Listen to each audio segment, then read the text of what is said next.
Imagine waking up one day and realizing your life disagrees with itself. Not in one grand cinematic rupture, but in the small, almost polite betrayals of an ordinary morning. Your alarm insists it's time to rise, while a quieter voice insists the day is already lost. You open your phone and find two draft messages to yourself. One that says, quit the safe thing, and another that says, be grateful, don't be reckless. You stand at the mirror and notice the way your eyes carry both defiance and apology. You're not one person today. You're a parliament of impulses, a lit room full of clashing voices, each convinced it is the real you. On the way out, you hold the door open for a stranger and feel the impulse to let it slam. You want to be kind and you want to be honest. You want to help and also stay untouched. You want to be seen and equally invisible. The coffee tastes like resolve one moment and like surrender the next. Your playlist shuffles between a hymn and an anthem, consolation and conquest. You feel the ache of wanting to belong while also wanting a life no one else understands. Is that indecision, or is it the texture of being human? Are you fractured or just finally audible to yourself? Everyone told you that consistency is integrity, that coherence equals maturity. Be one thing, commit, choose. But you've noticed how your heartbeat contradicts itself by design. Systole and diastole, push and receive, hold and release. Nature keeps life through alternating currents. Could it be that your contradictions aren't bugs in the code, but the code itself? If so, why does it feel like a scandal to admit that you are greedy for solitude and hungry for love? That you crave freedom and safety? That you dream of disappearing and becoming legendary? Who convinced you that your paradoxes are failures and not foundations? Watch how you adjust yourself in conversation, selecting the angle of your truth that will offend the fewest people. You speak softly so as not to be called aggressive. You speak firmly so as not to be called weak. You iron your story until it lies flat against the expectations you can feel but can't quite name. You tell yourself that a clean narrative is evidence of growth. But what if a clean narrative is a kind of anesthesia? What if coherence is sometimes the cage you willingly decorate? What if the version of you that makes sense to others is the one that has quietly stopped breathing? You deny your anger and call it politeness. You deny your tenderness and call it strength. You deny your fear and call it faith. But denial doesn't dissolve, it ferments. It grows teeth in the dark and returns with a new name. You scroll past articles that say you must find your true self, as though the self is singular and the depth of a person can be reduced to a tagline. What if your true self is less like a statue in a museum and more like weather over an ocean? Fronts converging, currents colliding, a sky that cannot be simplified without being lied about. In bed at night, you plan to wake early to write the book, to learn the language, to text the person you hurt. Morning comes and you negotiate a truce with the snooze button, then drown your attention in headlines you don't remember reading. You say you want honesty, yet you say I'm fine to avoid the vulnerability of being known. You want to create something original, but you also crave the safety of applause. You want to say no to the meeting that will drain you, but you fear being forgotten if you refuse. Who are you under these opposing winds? What happens to a life when it is steered by the fear of being inconsistent? Consider the possibility you've never fully considered. Your contradictions may be the engines of your becoming, not the barriers. If that's true, then the voice telling you to eliminate them might be the very thing shrinking your life. But how would you live if you let your inner disagreements remain visible, audible, and even welcome? Would you become unreliable or finally real? What if courage is not choosing a side within you, but learning to let both sides speak without tearing each other apart? What if maturity is not the death of conflict, but the ability to metabolize it into meaning? There is a hum beneath your ordinary day, an electric question that keeps trying to find you. You can sense it during the awkward pause before you answer a hard question, in the way you sometimes laugh at things that aren't funny. It is the question that ripples through every choice you pretend is simple. Who are you when none of your parts agree? And who told you they must? What would happen if the dissonance you fear is actually a kind of music you haven't yet learned to hear? What would you create if your contradictions didn't cancel each other out but composed something larger than either could alone? The day goes on. You keep the promises that make you feel safe and break the ones that make you feel alive. Or is it the other way around? You notice that your life has been curated to avoid friction, and still the friction finds you. You have been taught to perform clarity rather than court truth, to resolve rather than relate, to declare rather than listen. But a more unsettling thought presses in.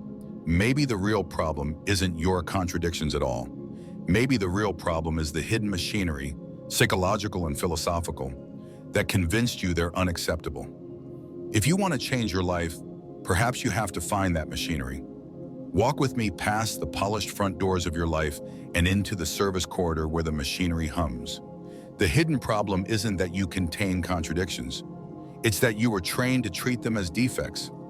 Long before you chose your first password or your first philosophy, your nervous system learned a rule much older than your name. Be predictable or be punished. As a child, you discovered the perimeter of acceptance the way a blindfolded person learns a room. By bumping into the furniture. You were praised when you made others comfortable and corrected when your complexity made them anxious. Be honest, they said, but not that honest. Be brave, but not in that direction. You learned a choreography that traded breadth for belonging. The social animal inside you, wired to fear exile as much as hunger, accepted the bargain. Coherence became a currency. To pay with anything else felt like self-endangerment. Jung tried to map this terrain. He called the face you show the world the persona, and the parts you hide the shadow. The persona was your ticket to the party. The shadow was asked to wait outside, sometimes for years. It's not that the shadow is only rage and envy. It's also your tenderness, your wildness, your strange curiosities. Everything that threatened to complicate the role you were rewarded for playing. Each time you edited yourself to maintain approval, you made a deposit in the shadow. Those deposits accrue interest. What is repressed does not disappear. It tanks the body with tension, slips into dreams, leaks as sarcasm, rebrands itself as principle.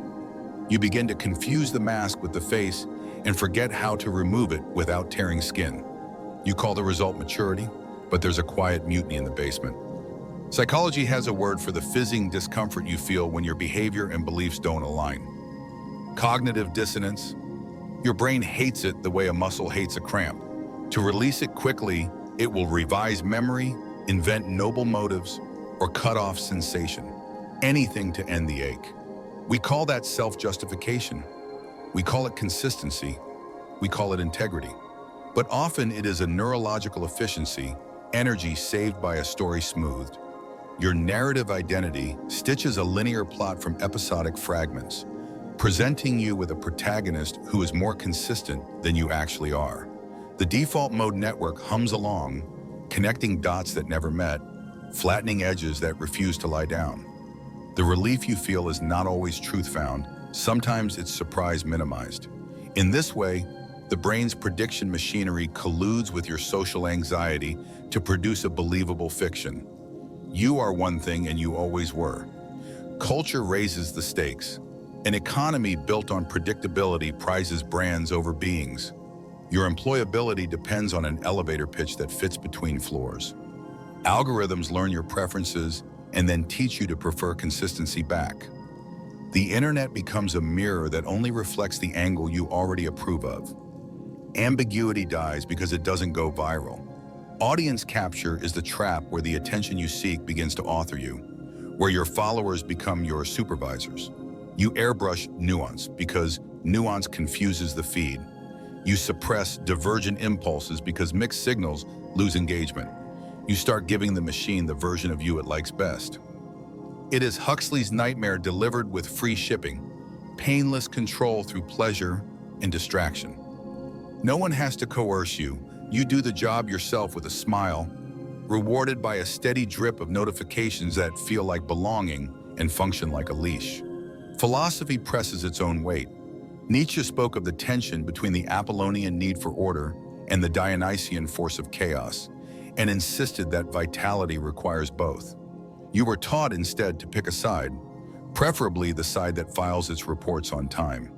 The part of you that dreams in spirals and breaks into song at inconvenient hours gets pathologized.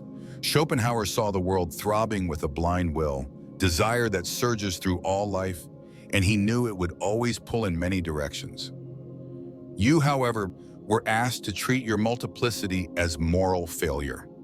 Discipline good, desire suspect, optimization a virtue, ambivalence a sin. When the will moves oppositely within you, you don't recognize a generative tension. You declare a personal defect. You amputate what doesn't fit the spreadsheet and wonder why you mourn like a person in grief. Existentialism named another layer: bad faith. Sartre observed how seductively we hide inside roles to escape the nausea of freedom. You become the guillaume, the spouse, the label, the certainty. You say, I am this, as if you are a paperweight, fixed and dense rather than a continual becoming. The role offers shelter from the draft of possibility, but the cost of that shelter is paid in silence. Every time you deny an internal dissenting voice to calm others' expectations, you trade a little freedom for a little sleep. Your contradictions are evidence of your transcendence, that you are more than your past, capable of negating and remaking yourself. To eliminate them is to pretend you are a thing and not a project. It's safer to be furniture in your own life than a free agent who might terrify both others and yourself. Safety, however, is a cage with good lighting. Viktor Frankl noticed what happens when meaning goes missing, a vacuum that sucks in distraction, addiction, and conformity. Where meaning lacks, substitutes rush in: status, consumption, outrage. The contradiction between what you value and how you live would normally be a compass pointing toward responsibility. In the vacuum, you reinterpret that contradiction as an enemy to be anesthetized. You scroll until the signal dulls. Your attention becomes a field rented to the highest bidder. Instead of reading your inner conflicts as messages, you treat them as malfunctions. The more you numb, the less fluent you become in the language of your own soul, and the more you rely on external scripts to tell you who you are. Underneath all of this, your biology is negotiating a deal. The predictive brain is built to minimize surprise. Contradiction is pure surprise. Two incompatible predictions trying to occupy the same moment. Updating your model of the world is metabolically expensive, so your brain prefers to explain away the anomaly rather than transform because of it. Dopamine tracks the error between what you expected and what you got. When the error spikes inconveniently, say, when you notice you care about both autonomy and attachment, your whole system leans towards simplification for relief. Add in the body's social wiring, where rejection lights up the same pain circuits as physical hurt, and you can see the incentive. Reduce contradiction, not because it is false, but because it is costly. Even language collaborates in the reduction. Because grammar offers you a singular I, you begin to believe there must be a singular you, clear, unambiguous, and always consistent. The plural in you is grammatically inconvenient, so you edit it out.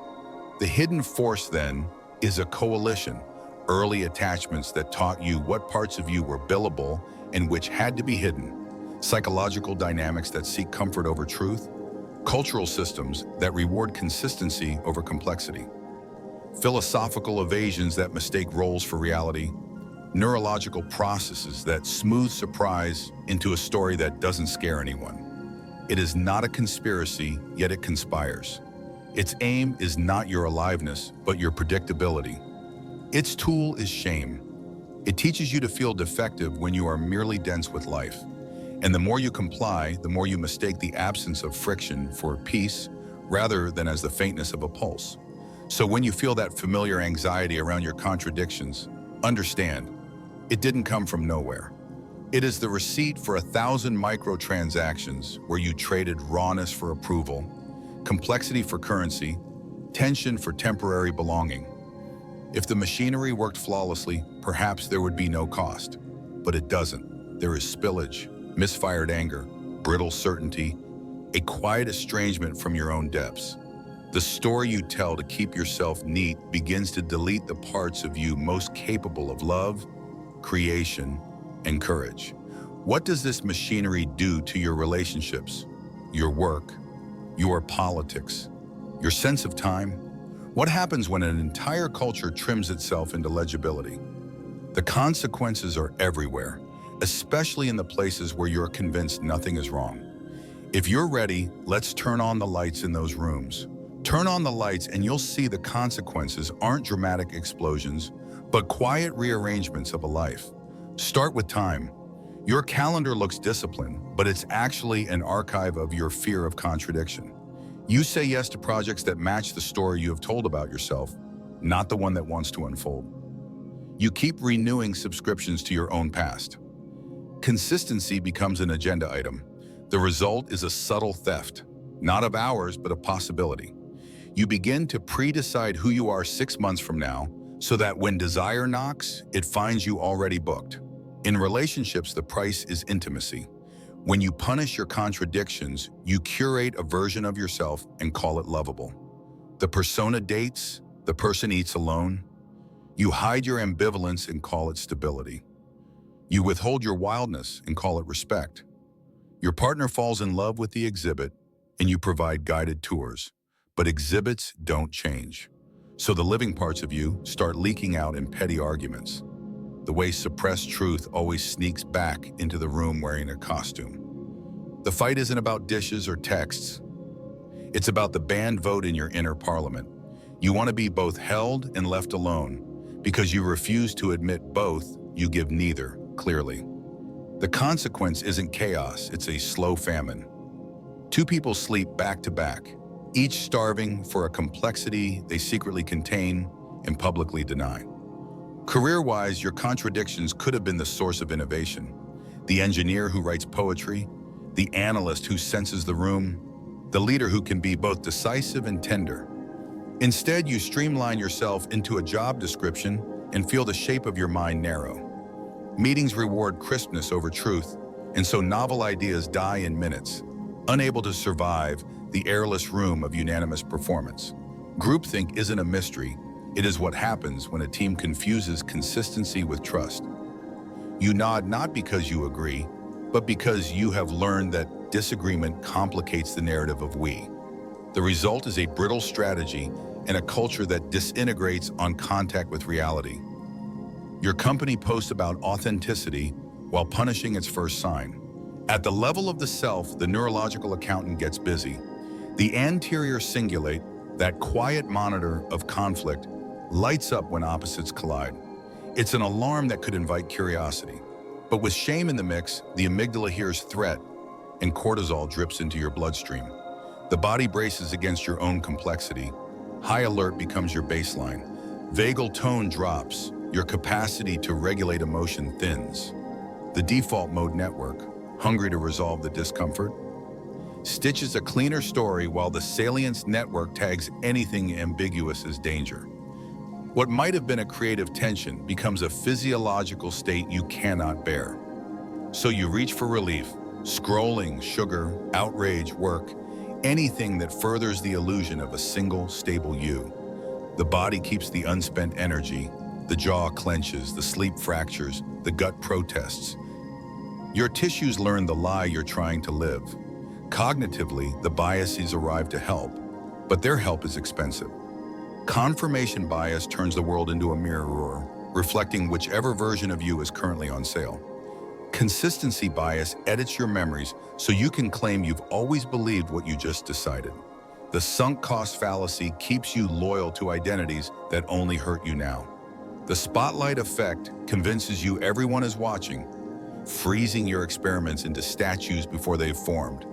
The availability heuristic makes the loudest version of your life feel like the truest. The narrative fallacy keeps insisting there must be a single arc. You supply one by amputating chapters that don't match. Together, these tendencies create a psychic cul-de-sac where you circle the same explanations, mistaking the dizziness for depth. Online, the architecture is optimized for your reduction. Algorithms reward you for repeating yourself. You become dependable content rather than a human being whose seasons don't line up with marketing quarters. Audience capture whispers that you owe the crowd they subscribe for. Ambivalence loses followers. Nuance gets fewer shares. So you train your creativity to anticipate punishment, which is a delicate way of saying you train it to die. You nod along to a culture that performs complexity while consuming certainty, and you wonder why your work feels like an echo of an echo. Purity spirals form in niches that punish contradiction as betrayal.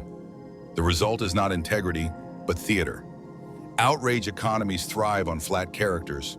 You become a supporting role in your own life. Politically, the social fabric tears along the very seams your interior life refuses to host. When a society cannot stomach contradiction within individuals, it splits it between tribes.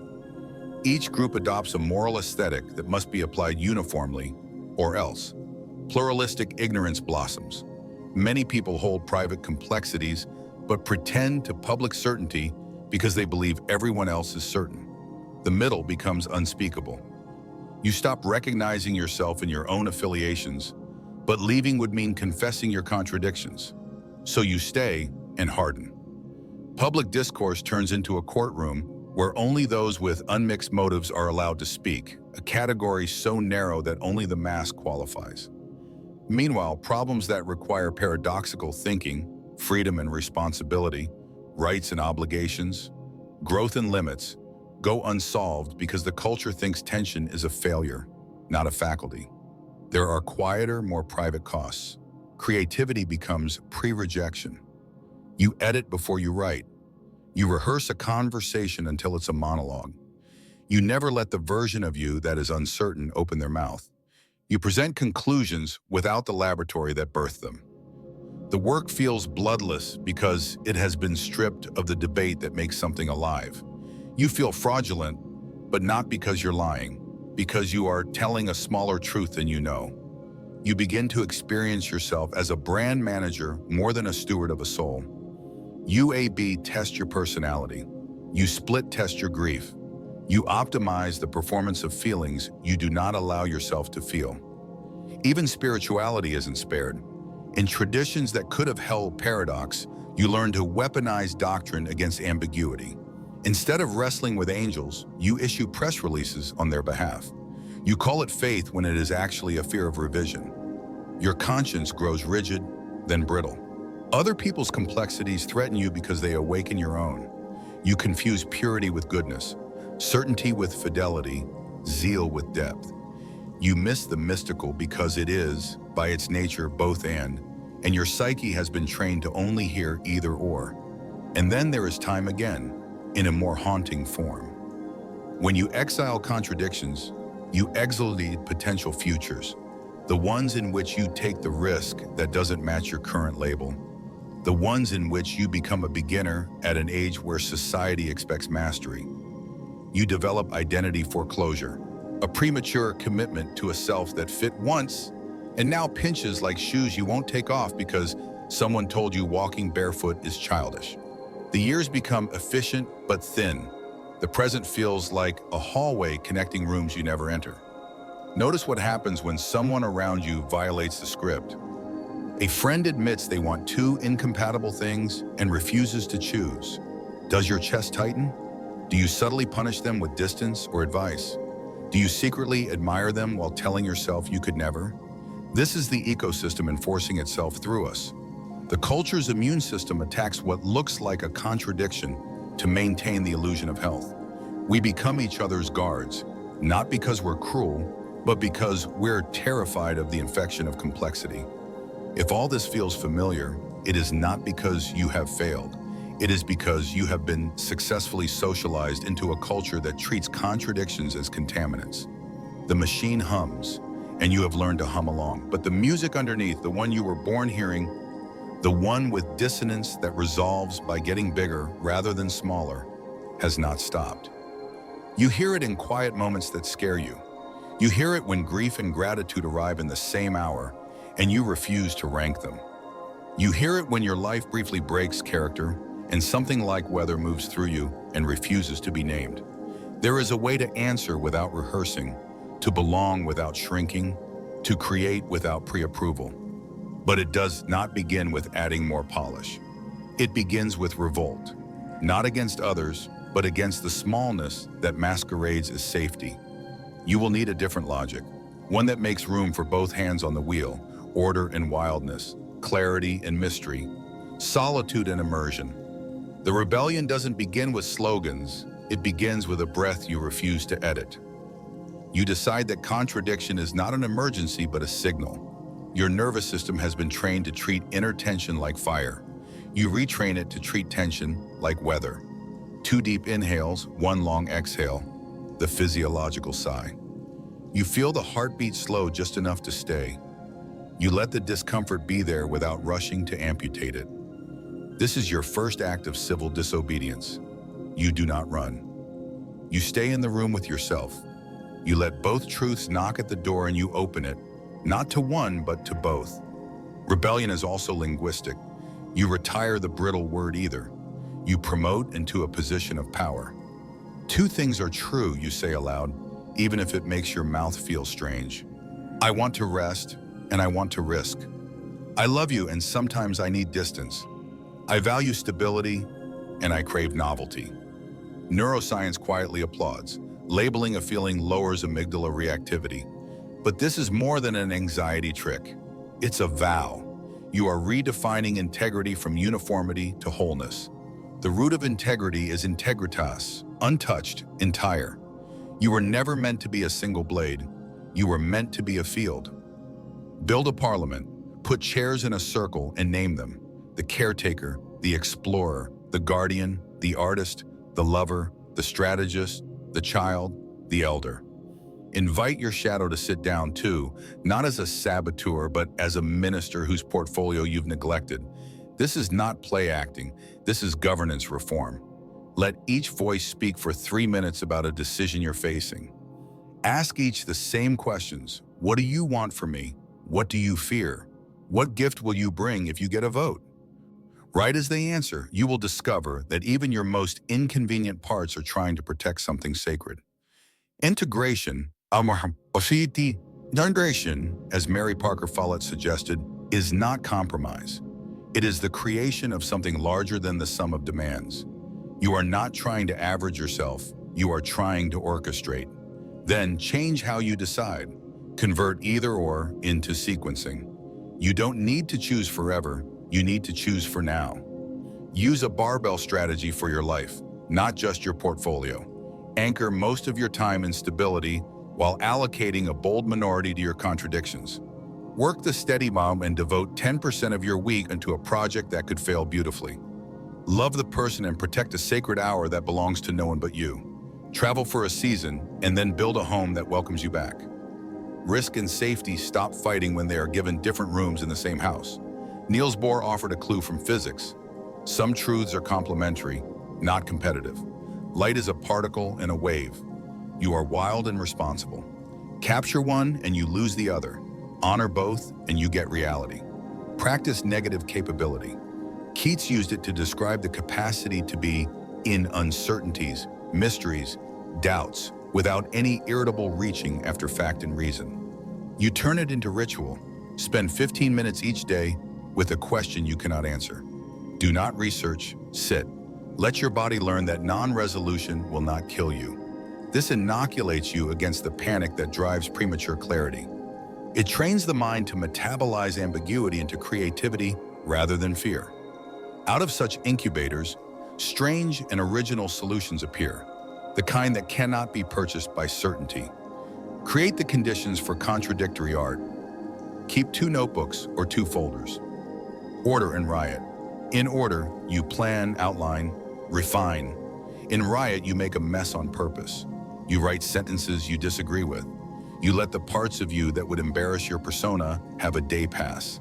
On Fridays, you cross-pollinate, steal one idea from riot and bring it to order. Let one rule from order discipline the wildness. Montaigne revised his own essays decades later, leaving the margins full of contradictions and self-corrections. Whitman admitted, "Do I contradict myself? Very well, then I contradict myself." They did not treat inconsistency as shame, but as proof of life. You can too. Reform your relationships with a weekly contradiction ritual. Sit across from someone you love. Set a timer for 20 minutes. Take turns finishing the sentence. 2 truths are alive in me right now. Without commentary from the other, without fixing, without a verdict. The rule is witness, not resolution. Afterwards, ask, how can we make a home big enough for these? Maybe it's a schedule that alternates slowness and adventure. Maybe it's a room that is yours alone. Maybe it is a permission slip you both sign. We will not punish each other for being seasonal. This is intimacy as an ecology, not an agreement to be the same temperature forever. At work, institutionalized paradox. Lincoln's team of rivals wasn't a charisma trick, it was structural humility. Borrow it. Host meetings where two roles are assigned in advance, the builder and the breaker. The builder argues for the plan, the breaker argues for the shadow scenarios it can't survive. Switch roles next time so no one gets typecast as either cynic or zealot. Add a Dionysian chair to your table. Its job is to introduce the weird idea that might redeem the stale one. This is not chaos, it's robustness. When contradiction is a role, not a scandal, a culture becomes intelligent enough to meet reality. Resist the algorithm with deliberate incoherence. Declare one day a week off-brand. Share the version of you that your audience did not subscribe to. Write longer than the feed approves. Decline to explain yourself when nuance can't fit. Post the poem next to the spreadsheet. Lose followers who prefer props to people. What remains will be a community, not a market. And for the parts of you that need privacy, create a room that the internet cannot enter. 3 friends, tea, no screens, a place where you can say the unsellable things. You don't owe every truth to every eye. Re-anchor in meaning. Frankl would ask, toward what are these contradictions pointing? Often, they signal values in tension, loyalty and growth, freedom and belonging, excellence and then rest. Name the values. Choose a direction, not a label. Instead of, I am a person who always chooses X, try I am committed to protecting aliveness, truthfulness, and love. Let these axioms guide how you alternate. When you fail, update the map. Freedom includes the freedom to be new. Bad faith dies every time you refuse to hide inside a role and instead take responsibility for the choices your contradictions demand. Train your body to hold both. Practice pendulation. Move your attention between a place of ease, the feel of your feet on the floor, and a place of tension, the knot in your chest. Back and forth gently until your system learns that activation and calm can coexist. This builds the capacity to stay present in conversations where your parts disagree. Without that capacity, no philosophy will hold. Finally, write an oath. Not the kind that promises you'll never waver again, but the kind that promises you'll never again confuse rigidness for integrity. Something like, I will not betray one truth in me to flatter another. I will let my life be big enough to host its storms. I will prefer aliveness to approval, reality to performance, love to legibility. I will contradict myself when growth requires it, and I will apologize without self-erasure when my contradictions wound. I will make a self that can include a future me I do not yet recognize. Sign it, date it, then live it a day at a time. Rebellion, it turns out, is not noise but listening. It is not a switch you flip, but an atmosphere you cultivate. You will still feel the old reflex to compress yourself. That's all right. You're building a different nervous system and a different story. And as you do, something starts to glimmer at the horizon beyond tactics. An insight that doesn't just help you cope with contradiction, but reveals what it really is. Here's the thing that was glimmering, waiting for you to notice it. The contradiction you've been trying to solve is not an error in your life. It is the engine of your life. You are not a riddle to be answered with one word. You are a field that grows because opposites cross it. The ultimate truth is not that you must choose a side within you, but that you are the relationship between sides. The living bridge, the conversation, the current that turns conflict into creation. Once you understand this, the shame evaporates like mist. There is nothing to fix. There is only something to steward. Look closely and the world confirms it. Your heart beats by alternating. Squeeze, release. Your lungs live by contradiction, in, out. Your neurons fire by difference, polarities trading places. Day contradicts night and makes seasons. Tides move because the moon pulls against the earth. Even identity in physics is contextual. Light behaves as a particle in a wave depending on how you look. Reality is not embarrassed by paradox. Reality is made of it. Heraclitus whispered that the way up and the way down are the same. The Tao draws a circle, and inside it, the black contains a seed of white, and the white, a seed of black. The pattern repeats everywhere. Life does not demand one truth. It asks two, held together so they can sing. So the deepest shift arrives. You stop identifying as a fixed noun and accept yourself as a verb, the act of relating, the art of hosting. The I you've been trying to defend is smaller than the I that can hold you. Drop one layer down or up and notice. When anger and tenderness meet, something new appears that is not the average of the two, but a third thing, courage. When longing and patience meet, devotion emerges. When freedom and loyalty meet, integrity grows. Your contradictions are not asking for a referee, they are inviting midwifery.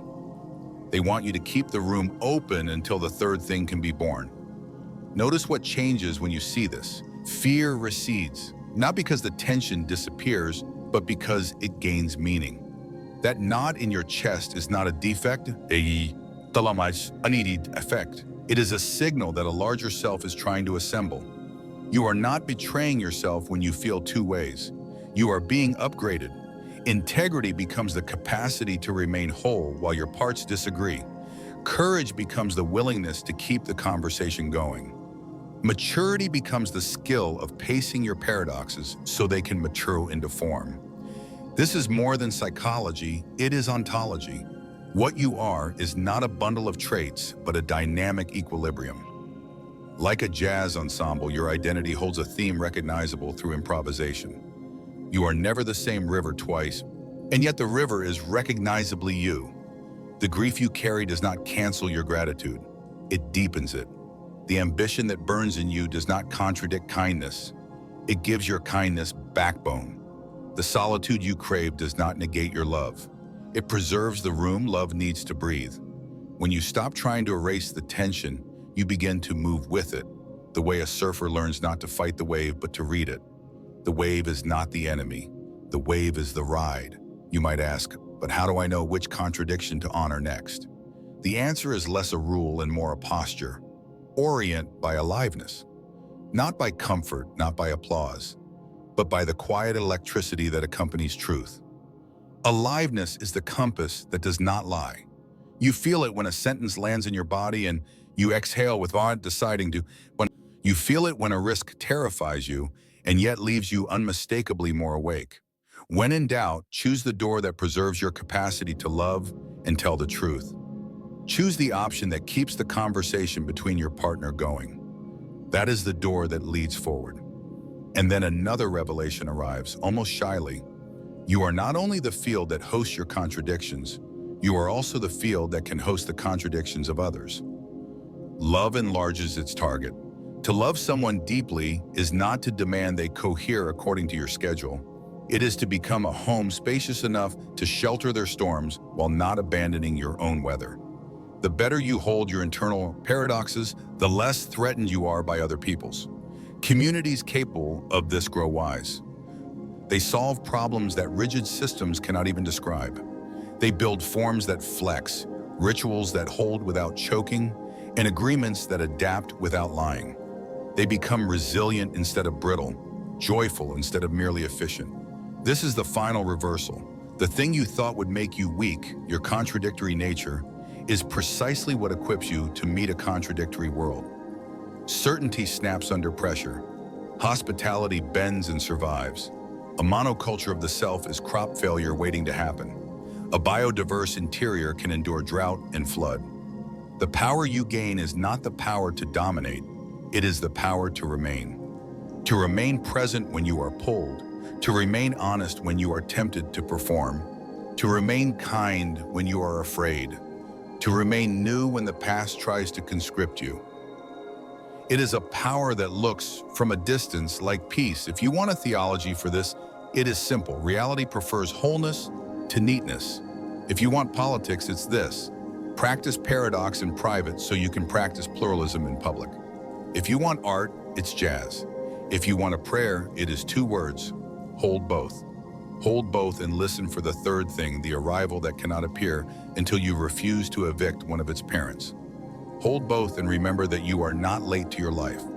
You are right on time for the moment when your parts decide to collaborate. What of the old fear that you will become incoherent, unreliable, impossible to trust? Consider this: people trust those whose contradictions are integrated, not hidden. We trust the leader who admits doubt and keeps moving, the friend who names their ambivalence and remains kind, the artist whose work is messy and alive. Reliability does not come from uniformity. It comes from congruence. You do what you say you value, even as you revise what you value in public, humbly, without drama. Your yes and your no grow roots. Your presence becomes a place where other people can stop pretending. So here is where the script leaves your hands and enters your days. Tonight, step outside if you can. Look at a sky that refuses to be one thing. Dark and glittering, still and flying. Put a hand on your sternum. Say two truths aloud that you have been afraid to admit in the same sentence. Feel the tremor. Stay. Tomorrow, do one act that honors both. A small risk inside your safety, a boundary inside your love, a silence inside your speech. Write down what it taught you. Repeat. The practice will change you, and through you, rooms you cannot yet imagine. And when the old shame returns, as habits do, welcome it. It will say, choose one. You can smile and reply, I already have. I choose the whole.